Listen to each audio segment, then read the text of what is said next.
In Oregon tonight, there are 11 people missing, 11 state lawmakers who are nowhere to be found as part of a partisan standoff, now in its fifth day. And as William Brangham reports, there's no end in sight. This was the scene today in Oregon's State Senate chamber.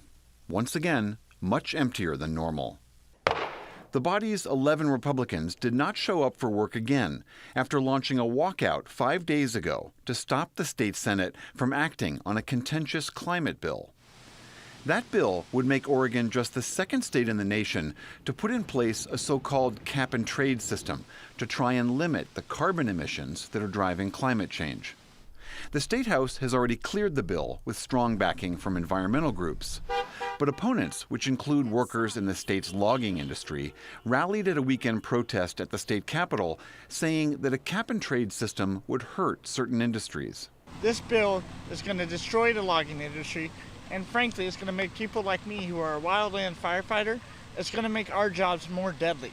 Under discussion, recognize Senator Brian Boquist. With the legislative session set to conclude at the end of this month, Senate Republicans last week telegraphed that they were considering a walkout. We're at the 11th hour. If you don't think these boots are for walking, you're flat wrong, Mr. President. And you send the state police to get me, hell's coming to visit you personally. That same state senator, Republican Brian Boquist, also issued a threat that if Democratic Governor Kate Brown were to order state police to try and forcibly return him and other legislators, there could be violence. This is what I told the superintendent. Send bachelors and come heavily armed.